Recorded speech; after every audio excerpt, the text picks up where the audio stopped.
بالله من الشيطان الرجيم بسم الله الرحمن الرحيم إن الحمد لله نحمده ونستعينه ونستغفره ونعوذ بالله من شرور أنفسنا ومن يهد الله فلا مضل له ومن يضلل فلا هادي له وأشهد أن لا إله إلا الله وحده لا شريك له وأشهد أن محمدا عبده ورسوله। তো আমরা গত সপ্তাহে আলোচনা করতেছিলাম ওহুদের যুদ্ধের প্রেক্ষাপট এবং ওহুদের যুদ্ধের ঘটনা। তো আমরা যেখানে শেষ করছিলাম যে ওহুদের যুদ্ধে মুসলিমরা প্রথমে আল্লাহ তাআলা তাদেরকে জয়দান করছিলেন, কিন্তু পরবর্তীতে ঘটনা চেঞ্জ হয়ে মুসলিমরা পরাজয়ের মুখোমুখি হয় এবং এক পর্যায়ে মুসলিমরা যখন রিট্রিট করে চলে আসে, তো এই পর্যায়ে আমরা ছিলাম। তো আলটিমেটলি ওহুদের যুদ্ধের আরও কিছু যদি ঘটনা নিয়ে আমরা আলোচনা করি, তো আমরা এখানে সবচেয়ে বড় যেটা বিপদের কথা ছিল বা বিপদের সম্মুখীন মুসলিমরা হয়েছিল যে এখানে রাসূল সাল্লাল্লাহু আলাইহি ওয়াসাল্লামও এখানে ভীষণভাবে আহত হয়েছিলেন। এবং ইবনে ইসহাক রহমতুল্লাহ আলাইহি যেটা বর্ণনা করেন যে মুসলমানদের যখন সারিবদ্ধতা, তারা যখন সারিবদ্ধ ছিল, এটা যখন ভেঙে গেল এবং শত্রুরা যখন তাদের উপরে প্রাধান্য লাভ করলো। তো এটা ছিল একটা পরীক্ষা এবং একটা বিপদের দিন। এবং যদিও এটা একটা বিপদের দিন ছিল, তারপরেও আল্লাহ সুবহানাহু ওয়া তাআলা তার কিছু বান্দাকে এই বিপদের দিনের ওসিলায় শাহাদাতের মর্যাদায় ভূষিত করছিলেন। তো যুদ্ধের এক পর্যায়ে শত্রুরা রাসূল সাল্লাল্লাহু আলাইহি ওয়াসাল্লামের কাছেও পৌঁছে যায় এবং আমরা যেটা দেখছি যে রাসূল সাল্লাল্লাহু আলাইহি ওয়াসাল্লাম এখানে ভীষণভাবে আহত হন এবং তার সামনের দাঁত ভেঙে যায়, মুখমণ্ডল আহত হয় এবং তার ঠোঁটও ফেটে যায়। তো সহিহ বুখারীতে একটা বর্ণনায় আসছে যে ফাতিমা রাদিয়াল্লাহু তাআলা আনহা তার ক্ষতস্থানগুলো ধুয়ে দিচ্ছিলেন এবং আলী রাদিয়াল্লাহু তাআলা আনহু সেখানে পানি ঢালছিলেন। তো ফাতেমা রাদিয়াল্লাহু তাআলা আনহু লক্ষ্য করেন যে পানি দেওয়ার ফলে রক্ত আরও বেড়ে যাচ্ছে। তখন তিনি কিছু চাটাই বা খেজুর পাতার কিছু বোনা অংশ এগুলো পুড়ায় ছাই বানান এবং সেই ছাইগুলো রাসূল সাল্লাল্লাহু আলাইহি ওয়াসাল্লামের ক্ষতর উপরে দিয়ে দেন। তো এখানে আমরা যদি দেখি রাসূল সাল্লাল্লাহু আলাইহি ওয়াসাল্লাম বর্ণনায় যেটা আসছে, তার মুখে বা গালের দিকে আঘাত করছিল যে তার নাম ছিল ইবেন কামিয়া, এবং রাসূল সাল্লাল্লাহু আলাইহি ওয়াসাল্লামের ঠোঁটে এবং সামনের দাঁতে আঘাত করেছিল উতবা ইবেন আবি ওয়াক্কাস। তো রাসূল সাল্লাল্লাহু আলাইহি ওয়াসাল্লাম এই জন্য উতবা ইবেন আবি ওয়াক্কাস তার বিরুদ্ধে দোয়া করছিলেন, যেটা আব্দুর রাজ্জাক রহমতুল্লাহ আলাইহি বর্ণনায় আসছে যে হে আল্লাহ, তার মৃত্যু যেন ইসলাম ছাড়া কুফরের উপরেই হয়। তো রাসূল সাল্লাল্লাহু আলাইহি ওয়াসাল্লামের দোয়া আল্লাহ তাআলা কবুল করছেন। এবং ইবনে কাসিরের বর্ণনাতেও আসছে যে তার আল্লাহ রাসূল সাল্লাল্লাহু আলাইহি ওয়াসাল্লাম যে দোয়া করছেন সেই অনুযায়ী তার উতবা তার আর কোনো পরিবর্তন আসে নাই এবং সে কুফরের উপরেই মৃত্যুবরণ করছিল। তো যাই হোক, রাসূল সাল্লাল্লাহু আলাইহি ওয়াসাল্লামের পক্ষ থেকে আরেকটা বর্ণনা আসছে যে আনাস ইবনে মালিক রাদিয়াল্লাহু তাআলা আনহু বর্ণনা করেন যে যখন উহুদের যুদ্ধে রাসূল সাল্লাল্লাহু আলাইহি ওয়াসাল্লাম নিজের মুখের রক্ত মুছছিলেন, তখন তিনি রক্ত মুছতে মুছতে একটা বলতেছিলেন যে কোনো জাতি সফল হতে পারে না যারা তাদের নবীকে আঘাত করেছে, তার সামনের দাঁত ভেঙে দিয়েছে, অথচ তিনি তাদেরকে আল্লাহর দিকে আহ্বান করছিলেন। তো তিনি তার জাতির ব্যাপারে এই হতাশা বর্ণনা করছিলেন বা তারা যে সফল হতে পারবে না এই ব্যাপারে উল্লেখ করতেছিলেন। কিন্তু এটা আল্লাহ তাআলা পছন্দ করেন নাই এবং আল্লাহ তাআলা এটার এগেনস্টে সূরা আলে ইমরানের 128 নম্বর আয়াতে আল্লাহ তাআলা আয়াত নাজিল করছেন যে তাদের ব্যাপারে আপনার কোনো সিদ্ধান্ত নেই, আল্লাহ চাইলে তাদের তওবা কবুল করবেন অথবা শাস্তি দেবেন, নিশ্চয়ই তারা জালিম। তো আল্লাহ তাআলা এটা নিশ্চয় বলতেছেন যে তারা জালিম, কিন্তু নবী পাক সাল্লাল্লাহু আলাইহি ওয়াসাল্লাম যে বলছেন যে তারা সফল হতে পারবে না বা কোনো জাতি সফল হতে পারে না যে তার নবীকে আঘাত করেছে, এটা আলটিমেটলি ট্রু। বাট আল্লাহ তাআলা তারপরেও তাকে জানায় দিচ্ছেন যে তারা আসলে তাদের তওবা কবুল হবে কিনা বা তারা ইসলামে আসবে কিনা এইটার ব্যাপারে রাসূল সাল্লাল্লাহু আলাইহি ওয়াসাল্লামের কোনো সিদ্ধান্ত নেই। এটা শুধুমাত্র আল্লাহর এখতিয়ারে। আল্লাহ যদি চান, তারা যদিও জানেন তারপরেও তাদের তওবা কবুল করতে পারেন, তাদেরকে হিদায়াত দিতে পারেন অথবা তাদেরকে শাস্তি দিতে পারেন। এই চূড়ান্ত ফয়সালা হচ্ছে আল্লাহর হাতে এবং এই ব্যাপারে কারোরই কোনো এখতিয়ার নাই, ইভেন রাসূল সাল্লাল্লাহু আলাইহি ওয়াসাল্লামেরও কোনো এখতিয়ার নাই। তো যাই হোক, এখন রাসূল সাল্লাল্লাহু আলাইহি সাল্লামের আহত হওয়ার খবরটা একটা মানে তিনি মারা গেছেন এই হিসেবে একটা গুজব ছড়ায় পড়ে। আমরা দেখি যে মানে এটা অতিরঞ্জিত হয়ে এই গুজবটা ছড়ায় পড়ে যে রাসূল সাল্লাল্লাহু আলাইহি সাল্লাম শাহাদাত বরণ করছেন, এবং এইটা শুনে কিছু কিছু মুসলিম গভীরভাবে ভেঙে পড়ে এবং তারা যেটা করে যে তারা বলতে থাকে যে চলো আমরা আবদুল্লাহ ইবনে উবাইয়ের কাছে একজন দূত পাঠাই, সে যেন আবু সুফিয়ানের কাছ থেকে আমাদের জন্য নিরাপত্তার ব্যবস্থা করে। মুহাম্মদ সাল্লাল্লাহু আলাইহি সাল্লাম তো নিহত হয়েছেন, তারা আমাদের কাছে পৌঁছানোর আগেই আমরা যেন বাড়ি ফিরে যেতে পারি। তো এই কথাগুলো তারা বলতেছিল যে প্রচণ্ড যুদ্ধের প্রচণ্ড মানসিক চাপে, এবং তারা নিজেদেরকে সম্পূর্ণ পরাজিত মনে করতেছিল। তারা ভাবতেছিল যেহেতু আবদুল্লাহ ইবনে উবাই যে হচ্ছে মুনাফিকের সর্দার, তার সাথে যেহেতু কুরাইশদের ভালো সম্পর্ক আছে, সো সে হয়তো তাদের জন্য একটা সন্ধির ব্যবস্থা করে দিতে পারবে। তো আলটিমেটলি এটা ছিল তাদের দুর্বল ইমানের লক্ষণ। এবং উহুদের যুদ্ধের এই ঘটনাটা বা এই পরিস্থিতিটা আমরা যদি চিন্তা করি যে এই পরিস্থিতিটা বারবার পুনরাবৃত্তি হয়, যেমন যখনই মুসলমানদের কোনো কঠিন পরিস্থিতি আসবে, ভয় বা পরাজয়ের মতো সংখ্যার মধ্যে মুসলিমরা পড়বে, তখন কিছু মানুষ থাকবে যারা আল্লাহর উপর ভরসা না করে শত্রুর সাহায্য বা আশ্রয়ের কথা চিন্তা করবে। তো উহুদের শিক্ষা হচ্ছে যে সংকটের সময়ও একজন মুমিন প্রথম ভরসা হবে আল্লাহর উপরে, এবং মানুষ সর্বোচ্চ চেষ্টা করবে কিন্তু চূড়ান্ত নির্ভরতা থাকবে আল্লাহর উপরে। এবং সেটাই আমরা দেখছি নবী পাক সাল্লাল্লাহু আলাইহি ওয়াসাল্লামের সাহাবাদের ক্ষেত্রে, যারা আলটিমেটলি আনসার এবং মুহাজির, যারা নবী পাক সাল্লাল্লাহু আলাইহি ওয়াসাল্লামকে কাছে থেকে তাকে প্রোটেকশন দিচ্ছেন। হ্যাঁ, তো আমরা একটা বর্ণনায় দেখতে পারি যে একজন বর্ণনা করছেন যে আমরা আনসারদের একজনের পাশ দিয়ে যাচ্ছিলাম, তিনি নিজের রক্তে ভিজেছিলেন। আমি তাকে বললাম, আপনি কি জানেন মুহাম্মদ সাল্লাল্লাহু আলাইহি ওয়াসাল্লাম নিহত হয়েছেন? তখন তিনি জবাব দিছিলেন, যদি মুহাম্মদ সাল্লাল্লাহু আলাইহি ওয়াসাল্লাম শহীদ হয়ে থাকেন তবে তিনি তার দায়িত্ব পূর্ণ করেছেন। তোমরা তোমাদের দ্বীনের জন্য যুদ্ধ চালিয়ে যাও। তিনি যেমন ইসলামের জন্য লড়াই করতে করতে শহীদ হয়েছেন, আমরাও তেমনি শহীদ হব। সো এটাই ছিল আলটিমেটলি সত্যিকার ইমানের পরিচয়, যে তিনি ওই সাহাবী, তিনি নিজেও রক্তাক্ত ছিলেন, এবং তিনি এই অবস্থায় রাসূল সাল্লাল্লাহু আলাইহি ওয়াসাল্লামের শহীদ হওয়ার খবর শুনে যেটা বলতেছেন যে যদি তিনি আসলেই শহীদ হয়ে থাকেন তবে তিনি তার দায়িত্ব পূর্ণ করছেন। সো আমাদের উচিত নবীকে ফলো করা। সো এখন আমরাও যুদ্ধ করতে করতে শহীদ হয়ে যাব। সো যুদ্ধক্ষেত্রে একটা মানুষ পরাজিত হতে পারে, কিন্তু তাদের মানসিকতায় তারা কখনো পরাজিত হবে না। এটাই উহুদ থেকে আমরা শিখতে পারি। সো আমরা কিছু এরপরে আমরা যেটা মেইনলি আজকে যেটা আলোচনা করব যে উহুদের যুদ্ধের যে শহীদরা ছিল, আমরা জানি যে 70 জনের মতো মুসলিম এখানে শাহাদাত বরণ করেন। তো এই শহীদদের মধ্যে কিছু কিছু শহীদ সম্পর্কে আমরা ইনশাআল্লাহ তাদের ঘটনাগুলো নিয়ে আজকে মেইনলি আলোচনা করব। তো আমরা প্রথমে যদি উল্লেখ করি, শহীদদের মধ্যে সর্বশ্রেষ্ঠ যিনি ছিলেন হামজা ইবনে আব্দুল মুত্তালিব রাদিয়াল্লাহু তাআলা আনহু, যাকে বলা হয় সাইয়্যিদুশ শুহাদা, মানে হচ্ছে শহীদদের নেতা। তো হামজা রাদিয়াল্লাহু তাআলা আনহুকে শহীদ করেন ওয়াহসি। সো ওয়াহসি রাদিয়াল্লাহু তাআলা আনহু তিনি তখন কুফরের উপরে ছিলেন। তো আমরা যদি ঘটনাটা তার মুখ থেকেই শুনি, দুইজন তাবেই পরবর্তী সময়ে দুইজন তাবেই যখন ওয়াহসি রাদিয়াল্লাহু তাআলা আনহু বৃদ্ধ হয়ে যান তখন তার কাছে সাক্ষাৎ করেন এবং তার কাছ থেকে হামজা ইবনে আব্দুল মুত্তালিব রাদিয়াল্লাহু তাআলা আনহুর শাহাদাতের ঘটনা শুনতে চান। তখন ওয়াহসি তাদেরকে বলেন যে আমি তোমাদেরকে সে ঘটনা বলবো যেভাবে একসময় আমি রাসূল সাল্লাল্লাহু আলাইহি সাল্লামকে বলেছিলাম যখন তিনি আমাকে এ বিষয়ে জিজ্ঞেস করেছিলেন। তো ঘটনাটা হচ্ছে এরকম যে ওয়াহসি রাদিয়াল্লাহু তাআলা আনহু তখন জুবাইর ইবনে মুতাইমের দাস ছিলেন। তো বদরের যুদ্ধের সময় এই জুবাইর তার চাচা তুআইমা ইবনে আদি নিহত হয়েছিলেন। তো যখন উহুদের যুদ্ধ আসে তখন কুরাইশরা যখন যুদ্ধের জন্য বের হয় তখন জুবাইর তাকে বলে যে তুমি যদি আমার চাচার বদলা হিসেবে হামজাকে হত্যা করতে পারো তবে তুমি মুক্ত হয়ে যাবে। তার মানে সে তাকে মুক্ত করার মানে প্রলোভন দেখায়, বিনিময়ে হচ্ছে তাকে হামজা রাদিয়াল্লাহু তাআলা আনহুকে হত্যা করতে হবে। তো তিনি বর্ণনা করতেছেন যে আমি সৈন্যদের সঙ্গে বের হলাম, আমি ছিলাম একজন হাফসি। তো ওয়াহসি রাদিয়াল্লাহু তাআলা আনহু যিনি ছিলেন হাফসি।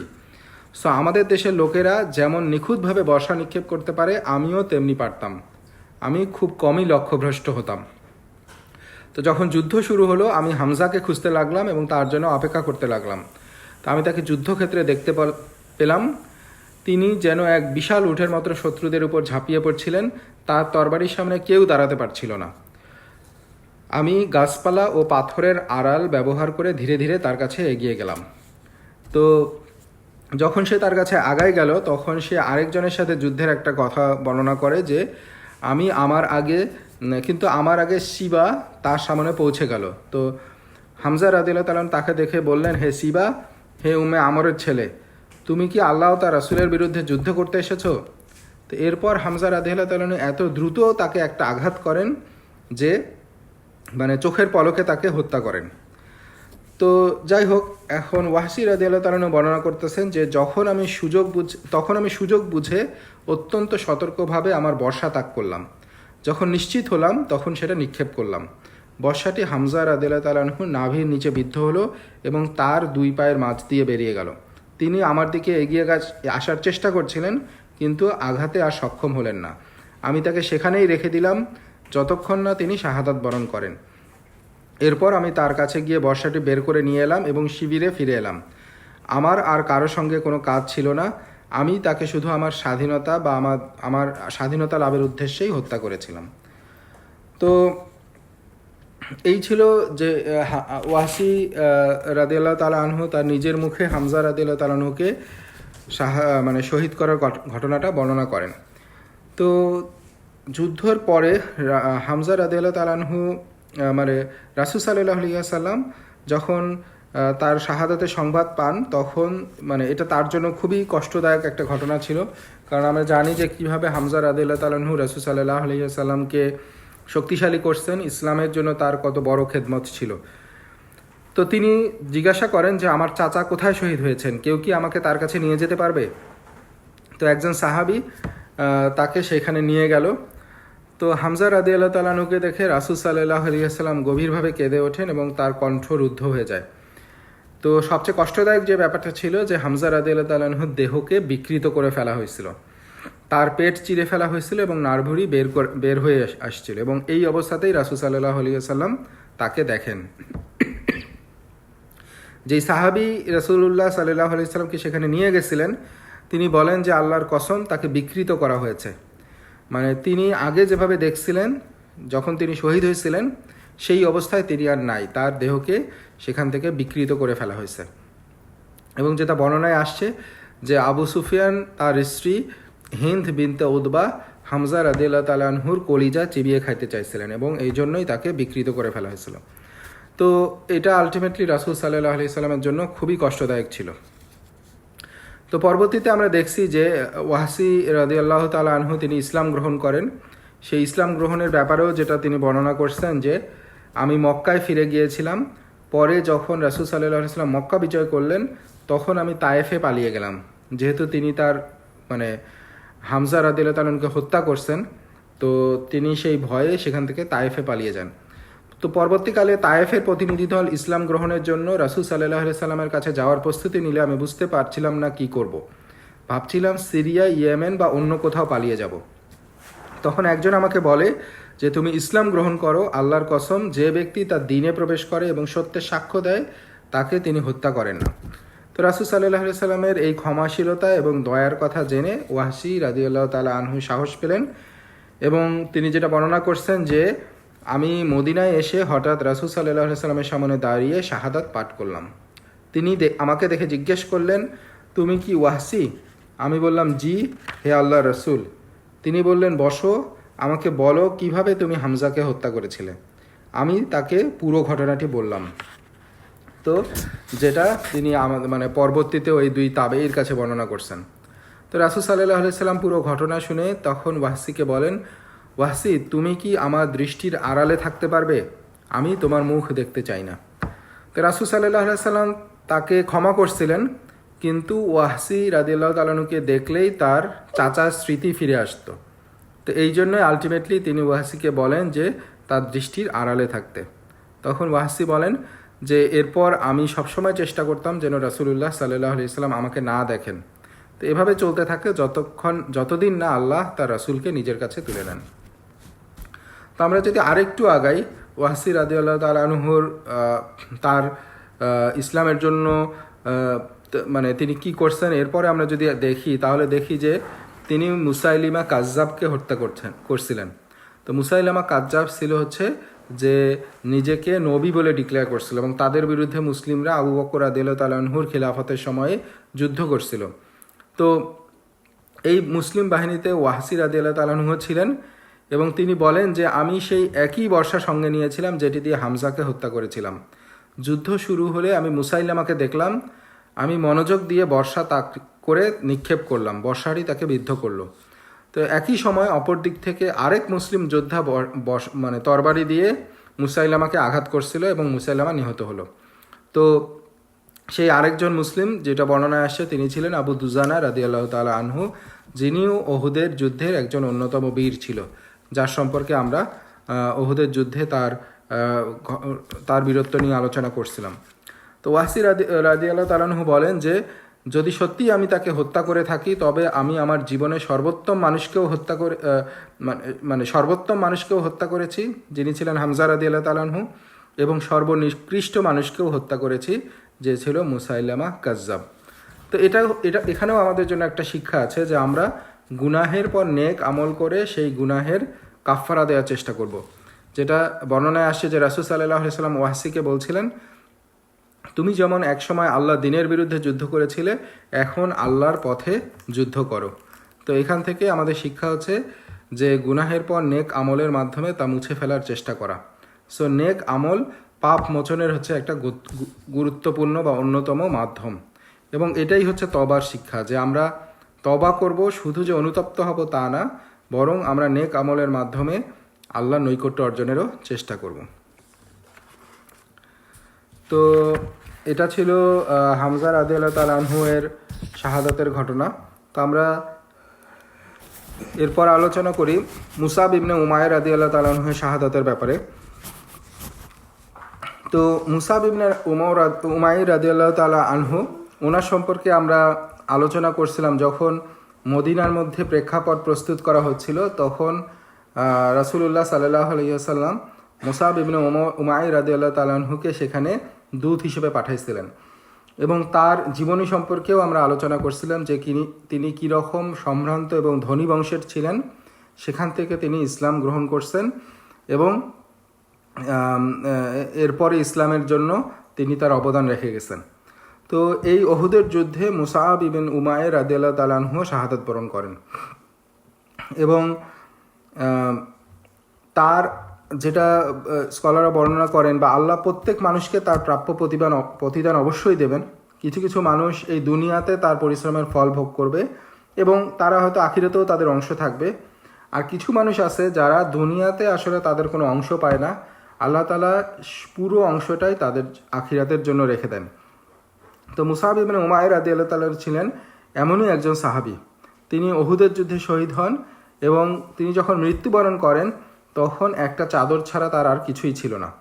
যখন সেই চাদর দিয়ে তার কাফনের সময় কবরে যখন তাকে দাফন করা হয়, তখন সেই চাদর দিয়ে তার মাথা যদি ঢেকে দেওয়া হতো তাহলে তার পা বের হয়ে যেত, আর যদি পা ঢেকে দেওয়া হতো তখন তার মাথা উন্মুক্ত হয়ে যেত।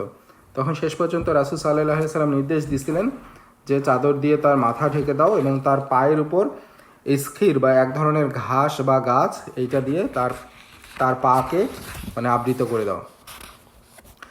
তো এখানে মুসাব ইবনে উমাইর রাদিয়াল্লাহু তাআলা আনহুর জীবনী থেকে আমরা যে শিক্ষাটা পাই, যে আলটিমেটলি দুনিয়ার আরামায়েশ এইটা হচ্ছে আল্লাহর সন্তুষ্টির একমাত্র নিদর্শন নয়। যেমন মুসাব রাদিয়াল্লাহু তাআলা আনহু, তিনি মক্কার সবচেয়ে বিলাসী এবং সম্ভ্রান্ত যুবক ছিলেন, এবং ইসলাম গ্রহণের পরে তিনি ইসলামের জন্য, আল্লাহর সন্তুষ্টির জন্য সব কিছু ত্যাগ করছেন, এবং শেষ পর্যন্ত তিনি এমন অবস্থায় শহীদ হয়েছেন যে তাকে সম্পূর্ণভাবে কাফন দেওয়ার মতো কাপড়ও ছিল না। কিন্তু তারপরেও আমরা যদি দেখি যে তিনি আল্লাহর কাছে তার মর্যাদা ছিল অনেক উঁচুর, এবং এটাই আমাদের জন্য শিক্ষা যে মানুষের প্রকৃত সফলতা দুনিয়ার সম্পদে না, বরং আল্লাহর সন্তুষ্টি অর্জনে। এখন কিছু কিছু বান্দা তাদের আল্লাহর সন্তুষ্টির পথে কাজ করতে গিয়ে তাদের আমলের ফল কিছুটা এই দুনিয়ায় দেখতে পায়, আর কিছু বান্দার পুরস্কার আল্লাহ আখিরাতের জন্য সংরক্ষণ করে রাখেন। কিন্তু আখিরাতে যেটা পাওয়া হয় সেই প্রতিদানই হচ্ছে চিরস্থায়ী এবং সেটাই হচ্ছে সর্বোত্তম। তো মুসাব ইবিন উমাইর রাদিয়াল্লাহু তাআলা আনহুর ব্যাপারে আব্দুর রহমান ইবিন আউফ রাদিয়াল্লাহু তাআলা আনহুর একটা অনুভূতির ঘটনা বর্ণনায় আসছে যে আমরা যদি দেখি যে আব্দুর রহমান ইবিন আউফ রাদিয়াল্লাহু তাআলা আনহু তিনি সাহাবীদের মধ্যে অন্যতম ধনী ব্যক্তি ছিলেন। তো একদিন যখন তার সামনে খাবার পরিবেশন করা হলো, তিনি বললেন যে মুসাব ইবিন উমাইর রাদিয়াল্লাহু তাআলা আনহু তিনি শহীদ হয়েছেন, অথচ তিনি আমার চেয়ে উত্তম ছিলেন। তাকে কাফন দেওয়ার জন্য একটা চাদর ছাড়া আর কিছুই ছিল না। আর হামজা রাদিয়াল্লাহু তাআলা আনহু শহীদ হয়েছেন, অথচ তিনিও আমার চেয়ে উত্তম ছিলেন, কিন্তু আমাদেরকে দুনিয়ার অনেক নিয়ামত ও প্রাচুর্য দেয়া হয়েছে। এই কথা বলতে বলতে তিনি কেঁদে ফেললেন। এতটাই কাঁদতে থাকলেন যে তার সামনে রাখা খাবার ঠান্ডা হয়ে গেল। তো তার আসলে ফিলিংটা কী ছিল, তার আশঙ্কাটা কী ছিল, যে হয়তো আব্দুর রহমান ইবিন আউফ রাদিয়াল্লাহু তাআলা আনহু ওনার আশঙ্কা ছিল যে তাদের যে নেক আমলগুলো এর প্রতিদান হয়তো দুনিয়াতেই দিয়ে দেওয়া হচ্ছে। তাদের সামনে এত সুন্দর খাবার পরিবেশন করা হচ্ছে, তাদেরকে আল্লাহ তাআলা এত সম্পদশালী করছেন। সো তার আশঙ্কা হচ্ছিল যে আমার নেক আমলের প্রতিদান আমি দুনিয়াতেই পেয়ে যাচ্ছি, অথচ আমার থেকে উত্তম যারা ছিল মুসাব ইবিন উমাইর, হামজা রাদিয়াল্লাহু তাআলা আনহু, তারা এমন অবস্থায় শহীদ হয়েছেন যে তারা দুনিয়াতে কিছু পান নাই। সো তার আশঙ্কা হচ্ছে যে আখিরাতে তাদের অংশ কিছু কমে যাইতে পারে। সো যাই হোক, মুসাব রাদিয়াল্লাহু তাআলা আনহু সম্পর্কে রাসূল সাল্লাল্লাহু আলাইহি সাল্লামের সাক্ষ্য, তিনি বলছিলেন যে মুসাব রাদিয়াল্লাহু তাআলা তার মৃতদেহের পাশে দাঁড়িয়ে রাসূল সাল্লাল্লাহু আলাইহি সাল্লাম সূরা আহজাবের একটা আয়াত তেলাওয়াত করছিলেন, যেটা হচ্ছে 23 নম্বর আয়াত, যেখানে বলা হচ্ছে যে মুমিনদের মধ্যে এমন কিছু মানুষ আছে যারা আল্লাহর সঙ্গে করা অঙ্গীকার সত্যভাবে পূরণ করেছে। তাদের কেউ তার অঙ্গীকার পূর্ণ করেছে আর কেউ অপেক্ষায় আছে, তারা তাদের অঙ্গীকারের কোনো পরিবর্তন আনেনি। তো এখানে মুসাব রাদিয়াল্লাহু তাআলা আনহু সম্পর্কে রাসূল সাল্লাল্লাহু আলাইহি সাল্লাম যেটা সাক্ষ্য দিচ্ছেন যে সে আল্লাহর সাথে তার করা অঙ্গীকার সেটাকে পূর্ণ করছে, এবং প্রত্যেক মুমিন আল্লাহর সাথে একটা অঙ্গীকারে আবদ্ধ, এবং সেই অঙ্গীকার পূর্ণ করে মুসাব রাদিয়াল্লাহু আনহু তিনি শাহাদাত বরণের মাধ্যমে সেই অঙ্গীকারকে পূর্ণ করছেন, এবং কেউ কেউ সেই সুযোগের অপেক্ষায় আছে। তো রাসূল সাল্লাল্লাহু আলাইহি সাল্লাম বলেন যে আমি সাক্ষ্য দিচ্ছি যে এরা শহীদ, তোমরা তাদের কবর জিয়ারত করো। সেই সত্তার শপথ যার হাতে আমার প্রাণ, কিয়ামত পর্যন্ত যেই তাদের সালাম দিবে তারা তার সালামের জবাব দেবে। তো আমরা আরেকজনের কথা যদি বর্ণনা করি, তো সাদ ইবিন রাবি রাদিয়াল্লাহু তাআলা আনহু তিনি ছিলেন উহুদের যুদ্ধে আনসারদের অন্যতম নেতা। রাসূল সাল্লাল্লাহু আলাইহি ওয়াসাল্লাম জানতে চাইছিলেন যে তার কি অবস্থা। তখন তিনি বলছিলেন যে কে আমাকে সাদ ইবিন রাবি এর খবর এনে দিবে, সে কি জীবিত নাকি শহীদ হয়েছে। তখন একজন আনসার তাকে খুঁজতে বের হয়। তিনি সাদ রাদিয়াল্লাহু তাআলা আনহুকে গুরুতর আহত অবস্থায় এবং মৃত্যুর একেবারে শেষ মুহূর্তে তাকে পায়। তখন তিনি বলেন যে হে সাদ, রাসূল সাল্লাল্লাহু আলাইহি ওয়াসাল্লাম আমাকে পাঠিয়েছেন, তিনি জানতে চেয়েছেন আপনি কি জীবিত নাকি শহীদ হয়েছেন। সাদ রাদিয়াল্লাহু তাআলা আনহু বলেন আমি তো শহীদদের অন্তর্ভুক্ত। রাসূলুল্লাহ সাল্লাল্লাহু আলাইহি ওয়াসাল্লামকে আমার সালাম পৌঁছে দিও এবং বলো, হে আল্লাহ রাসূল, আল্লাহ যেন আমাদের পক্ষ থেকে আপনাকে এমন উত্তম প্রতিদান দান করেন যা তিনি কোনো নবীকে তার উম্মতের পক্ষ থেকে দান করেছেন। সো আর আমার কওমের লোকদেরকে বলো, সাদ ইবিন রাদিয়াল্লাহু তাআলা আনহু তার কওমের উদ্দেশ্যে বলছেন যে সাদ ইবিন রাবি তোমাদের উদ্দেশ্যে বলছেন, যদি তোমাদের মধ্যে একজন মানুষেরও প্রাণ অবশিষ্ট থাকে আর সেই অবস্থায় আল্লাহর রাসূলের কোনো ক্ষতি হয়, তবে আল্লাহর কাছে তোমাদের কোনো ওজর বা অজুহাত গ্রহণযোগ্য হবে না। তো এটাই ছিল সাদ ইবিন রাবি রাদিয়াল্লাহু তাআলা আনহুর শেষ বার্তা। সো আমরা যদি দেখি যে সাদ রাদিয়াল্লাহু তাআলা আনহু তিনি রাসূল সাল্লাল্লাহু আলাইহি ওয়াসাল্লামদের জন্য তারা আনসাররা কিভাবে তারা মুসলিমদের জন্য তারা অবদান রাখছে, কি ত্যাগগুলো তারা স্বীকার করছে, এবং রাসূল সাল্লাল্লাহু আলাইহি ওয়াসাল্লামের জন্য যুদ্ধ করতে গিয়ে, ইসলামের জন্য যুদ্ধ করতে গিয়ে সাদ ইবিন রাবি রাদিয়াল্লাহু তাআলা আনহু জীবনের শেষ মুহূর্তে চলে আসছেন, অথচ সেখান থেকেও তিনি রাসূল সাল্লাল্লাহু আলাইহি ওয়াসাল্লামের জন্য দোয়া করতেছেন যে তাকে যেন এমন উত্তম প্রতিদান দেওয়া হয় যেটা অন্য কোনো নবীকে দেওয়া হয়নি, এবং তার কওমের উদ্দেশ্যেও তিনি নসিহা করতেছেন যে তারা জীবিত থাকতে রাসূল সাল্লাল্লাহু আলাইহি ওয়াসাল্লামের যদি বিন্দুমাত্র ক্ষতি হয় তাহলে তাদের কোনো ওজর আল্লাহর সামনে থাকবে না যে কেন রাসূল সাল্লাল্লাহু আলাইহি ওয়াসাল্লামের এই ক্ষতি হলো। সো এটাই ছিল আনসারদের ঈমান, তাদের ইসলাম এবং রাসূল সাল্লাল্লাহু আলাইহি সাল্লামের জন্য ভালোবাসা এবং তাদের আত্মত্যাগ। এবং তারা শুধুমাত্র রাসূল সাল্লাল্লাহু আলাইহি সাল্লাম এবং মুসলিমদেরকে আশ্রয় দেয় নাই, তারা নিজেদের জীবন, সম্পদ, পরিবার এবং ভবিষ্যৎ সব কিছু ইসলামের জন্য উৎসর্গ করছে। এবং আমরা যদি নিজেদের দিকে তাকাই তাহলে আমরা দেখতে পারি যে মানে আমরা আমাদের দ্বীনের জন্য ত্যাগ তো দূরের কথা, অনেক সময় দুনিয়ার কোনো ক্ষতির আশঙ্কায় আমরা দ্বীনের ব্যাপারে আপোষ করতে প্রস্তুত হয়ে যাই। অথচ সাহাবারা ছিলেন এটা পুরোটাই উল্টা। তারা দ্বীনের ব্যাপারে তারা পুরোপুরি কঠোর ছিলেন, তারা বিন্দুমাত্র সেখানে ছাড় দেন নাই। এবং রাসূল সাল্লাল্লাহু আলাইহি সাল্লামের প্রোটেকশনের ব্যাপারে তারা ছিলেন সবচেয়ে বেশি সোচ্চার। অথচ আমাদের অবস্থা হচ্ছে যে কোনো ব্যাপারে আমরা ইজিলি আপোষ করে ফেলি। তো অনেক সময় স্কলার একটা এক্সাম্পল দেন এভাবে, যে আমাদের অবস্থাটা হচ্ছে এরকম যে আমরা আমাদের মাথায় দুনিয়াকে রাখছি এবং আমাদের হাতে আমাদের দ্বীনকে ধরে রাখছি। সো দ্বীন বা ইসলামের নিয়মকানুন, হালাল হারাম মেনে চলা, এগুলো সব কিছু আমরা হাতের মধ্যে ধরে রাখছি, আর আমাদের দুনিয়া হচ্ছে আমাদের মাথায়।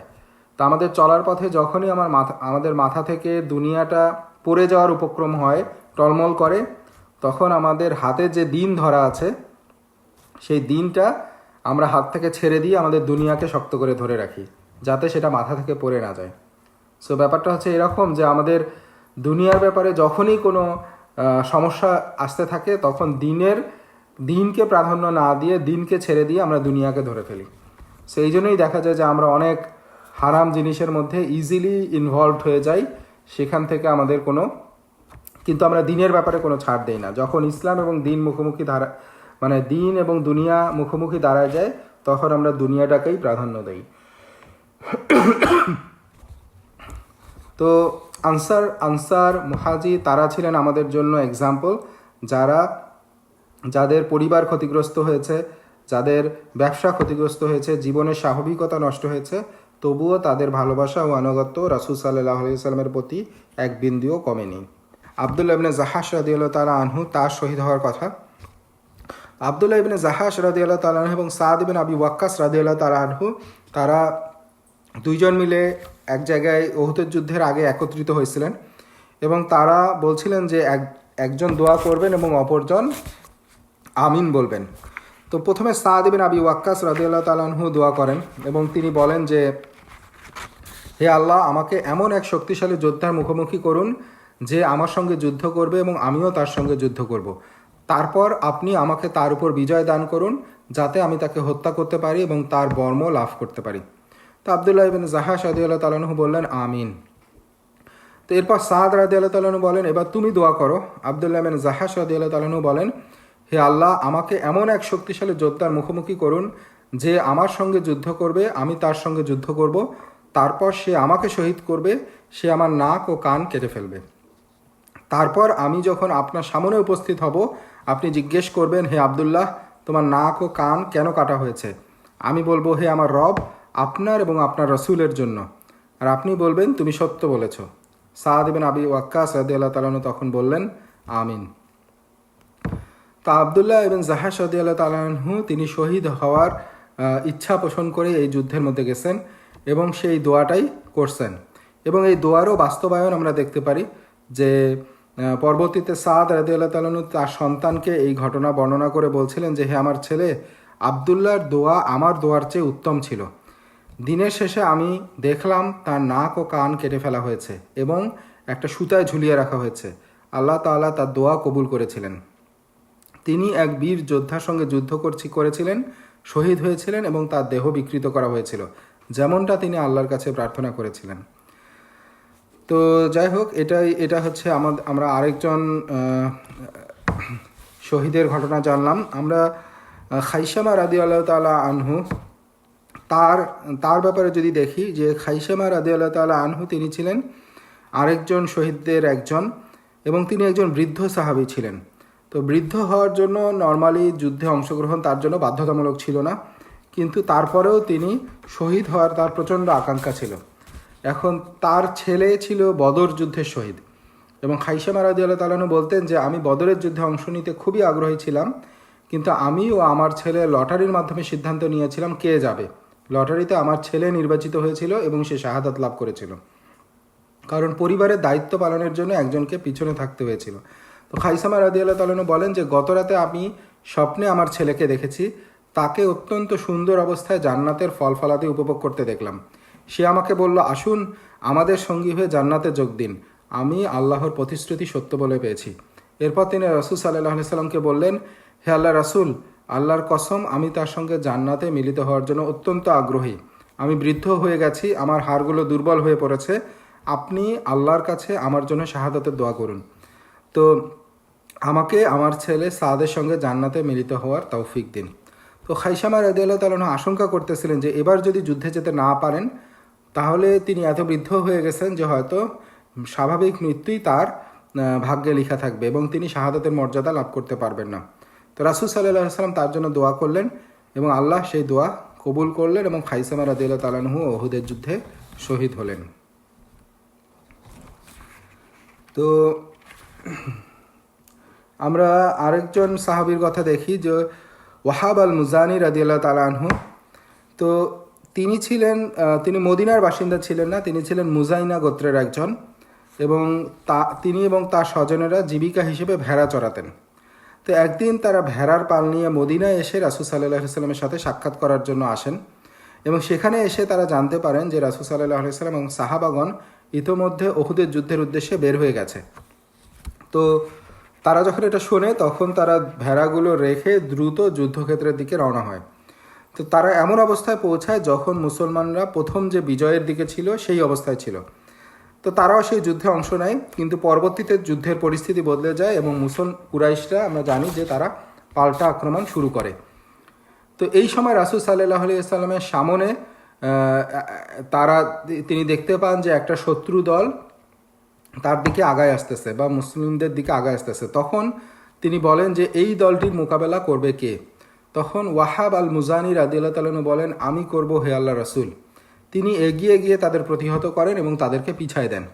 তো এর কিছুক্ষণ পর দেখা যায় যে আরেকটা শত্রু দল এগিয়ে এলো, আবারও তিনি স্বেচ্ছায় এগিয়ে যান এবং তাদেরকে প্রতিহত করেন। তো তৃতীয়বার যখন আরেকটা দল এগিয়ে আসে তখন রাসূল সাল্লাল্লাহু আলাইহি ওয়াসাল্লাম তাকে বলেন, যাও জান্নাতের সুসংবাদ গ্রহণ করো। তো এই সুসংবাদ শুনে তিনি নির্ভয়ে বিশাল শত্রুবাহিনীর উপরে ঝাঁপায় পড়েন। তো রাসূল সাল্লাল্লাহু আলাইহি ওয়াসাল্লাম তাকে দেখে দোয়া করছিলেন যে হে আল্লাহ রাসূল তার উপর রহম করুন। তো ওয়াহাব রাদিয়াল্লাহু তাআলা আনহু যুদ্ধ চালিয়ে যেতে থাকেন যতক্ষণ না পর্যন্ত শত্রুদের তরবারির আঘাতে তার শরীর ক্ষতবিক্ষত হয় এবং তিনি শাহাদাত লাভ করেন। এবং তার যুদ্ধ শেষে তার দেহে 20টা মারাত্মক আঘাতের চিহ্ন পাওয়া যায়, যার প্রত্যেকটাই ছিল প্রাণঘাতী। তো ওমর ইবনুল খাত্তাব রাদিয়াল্লাহু তাআলা আনহু এই দৃশ্য দেখে বলছিলেন যে এমন মৃত্যুই আমি কামনা করি। এবং এখান থেকে আমরা দেখি যে ওয়াহাব আল মুজানি রাদিয়াল্লাহু তাআলা আনহু তার ক্ষেত্রে আল্লাহ সন্তুষ্টির পথে বয়স তার জন্য বাধা হয়ে দাঁড়ায় নাই এবং তিনি জান্নাতের প্রতি দৃঢ় বিশ্বাস নিয়ে তিনি শাহাদাতের তামান্না নিয়ে তিনি এই যুদ্ধের মধ্যে ঝাঁপায় পড়ছিলেন এবং রাসূল সাল্লাল্লাহু আলাইহি ওয়াসাল্লাম তার জন্য জান্নাতের সুসংবাদ দিছিলেন এবং এই জান্নাতের সুসংবাদটা আসলে দুনিয়া সব কিছু থেকে তার কাছে মূল্যবান ছিল। তো আমরা যদি ওয়াহাব আল মুজানি রাদিয়াল্লাহু তাআলা আনহুর মর্যাদা নিয়ে আরেকটু দেখি যে আমরা পরবর্তীতে রাসূল সাল্লাল্লাহু আলাইহি ওয়াসাল্লামের মৃত্যুর আরও পরে কাদিসিয়ার যুদ্ধ, সেই কাদিসিয়ার যুদ্ধের পর সাদ বিন আবি ওয়াক্কাস রাদিয়াল্লাহু তাআলা আনহুর কাছে মুজাইনা গোত্রের এক ব্যক্তি আসেন। তো তার নাম ছিল বিলাল। তো সে একটা অভিযোগ নিয়ে আসছিল যে তার আত্মীয়রা যুদ্ধলব্ধ, কাদিসিয়ার যুদ্ধের পরে যে যুদ্ধলব্ধ গনিমত এখান থেকে তারা কোনো অংশ পায় নাই।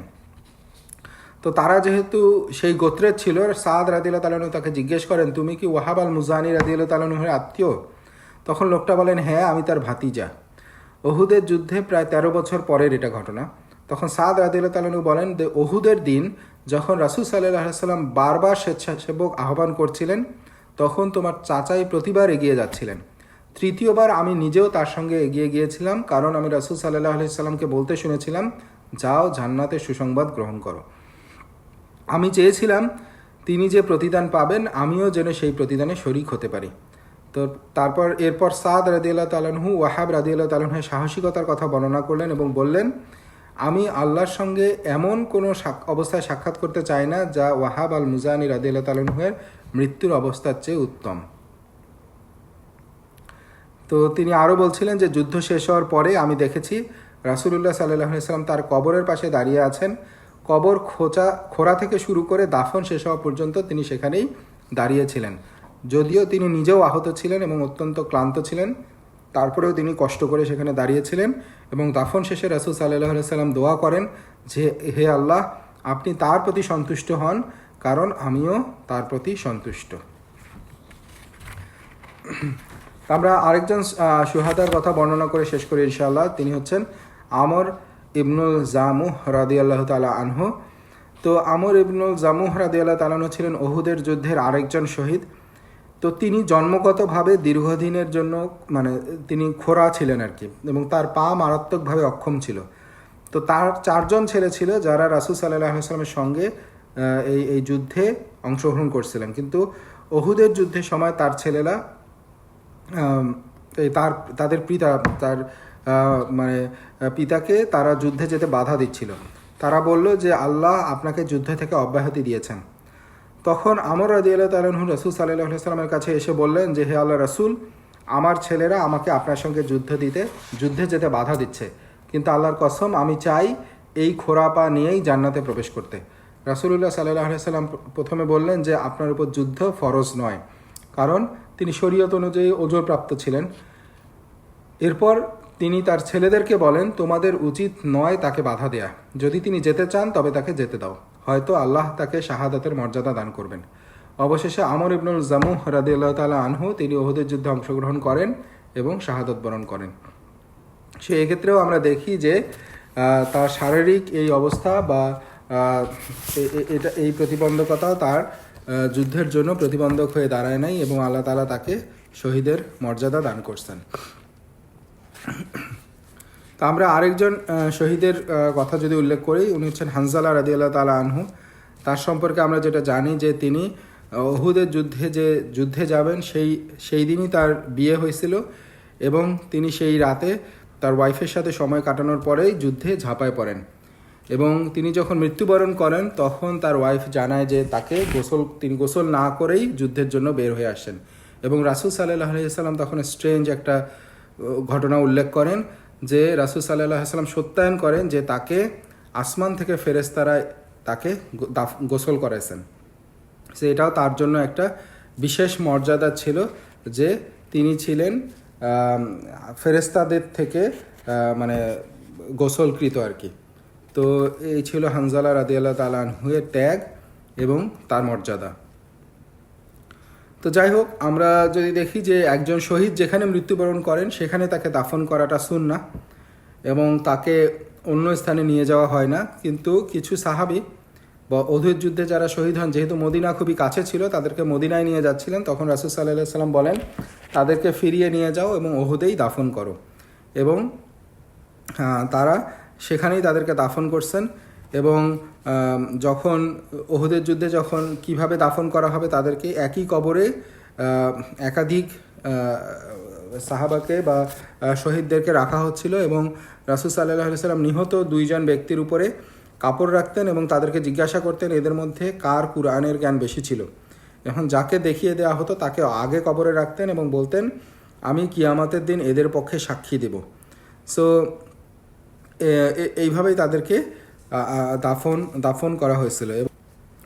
আমরা লাস্ট যে ঘটনাটা বলে শেষ করি, এরপরে যেটা হয় যে ইবনে ইসহাক তার বর্ণনায় আসছে যে উহুদের যুদ্ধ শনিবার শাওয়াল মাসের মধ্যভাগে সংঘটিত হয়েছিল। রবিবার শাওয়ালের 16 তারিখ সকালে রাসূল সাল্লাল্লাহু আলাইহি ওয়াসাল্লামের ঘোষণাকারী লোকদের মধ্যে ঘোষণা করেন যে তারা যেন শত্রুর পিছু ধাওয়া করার জন্য বের হয়। তো আমরা যদি দেখি যে মুসলমানরা এইমাত্র যুদ্ধ থেকে ফিরে এসেছে, শনিবার যুদ্ধ করছেন এবং সঙ্গে সঙ্গে রবিবার সকালে ঘোষণা এলো যে তারা আবার অস্ত্র ফেলে না দিয়ে যাতে অস্ত্র তুলে নেয় এবং শত্রুর পিছু ধাওয়া করে। তো যদিও মুজাহিদরা ছিলেন অনেক ক্লান্ত, অবসন্ন এবং তারা আহত, এবং তারা তার একদিন আগেই তাদের 70 জন সঙ্গীকে হারাইছেন। তো এত কিছুর পরেও তাদেরকে আবারও যুদ্ধে চালিয়ে যাওয়ার নির্দেশ দেওয়া হয়। এবং এখানে আমরা যদি দেখি যে যারা মুনাফিক ছিল তাদের মধ্যে, তারা যুদ্ধে যেতে চায় নাই এবং তারা একটা গুজব ছড়াতে শুরু করে যে মানে মুনাফিকরা যুদ্ধ যেতে চায় নাই, কারণ তারা মুসলিমদেরকে বলতেছিল যে আবু সুফিয়ান যেহেতু গতকালই জয়লাভ করছে এবং তারা আবারও সংগঠিত হচ্ছে এবং তারা নতুন করে আরও সাহায্য পাচ্ছে, সো তোমরা কেন আবার তাদের বিরুদ্ধে যুদ্ধ করতে যেতে চাচ্ছ। সো এনিওয়ে মুসলিমরা প্রতিমধ্যে যেটা হয় যে আবু সুফিয়ানের বাহিনী তারা যখন খবর পায় যে মুসলিমরাও তাদেরকে আক্রমণ করার জন্য আবার বের হচ্ছে, যদিও তাদের ইনিশিয়াল পরিকল্পনা ছিল যে তারা মুসলিমদেরকে যেভাবে ক্ষত করতে পারছে বাকিটুকু তারা আবারও আক্রমণ করে তাদেরকে নিশ্চিহ্ন করে দেবে, কিন্তু তারা যখন খবর পায় যে মুসলিমরা তাদের এগেনস্টে আবারও মার্চ করার জন্য প্রস্তুত এবং তারা মার্চ করতেছে, তখন তারা আসলে আর সামনে আগাতে সাহস পায় নাই। কারণ তারা মুসলিমদের মানে দৃঢ়তা এবং মানে তাদের বীরত্ব দেখে আসলে তারা তাদের রিট্রিট করার মানে প্ল্যান করে। তারা যে জয়টুকু পাইছে সেটুকু নিয়েই তারা ফিরে যায়, তারা আর মুসলমানদের দিকে আগায় আসে না এবং তারা মক্কার দিকে ফিরে যায়। সো এইভাবে আলটিমেটলি সেই যুদ্ধটা সংঘটিত হয় না। সো এখানেই মোটামুটি ওহুদের যুদ্ধের সমাপ্তি। তো আমরা এখান থেকে আজকে যেটা আলোচনা করলাম মেইনলি ওহুদ যুদ্ধে থেকে শিক্ষা এবং বিশেষ করে সেখানে যারা শহীদ হয়েছিলেন তাদের সম্পর্কে কিছু বর্ণনা এবং সেখান থেকে আমাদের জন্য কি শিক্ষা আছে, দিনের জন্য তারা কিভাবে ত্যাগ করছেন, তো এই ব্যাপারে আমরা আলোচনা করলাম। তো নেক্সট দিন আমরা ইনশাআল্লাহ ওহুদ যুদ্ধের পরবর্তী প্রেক্ষাপট এবং তারপরের ঘটনা প্রবাহ নিয়ে আলোচনা করার চেষ্টা করব ইনশাআল্লাহ। তো আজকে আমরা এখানেই শেষ করি।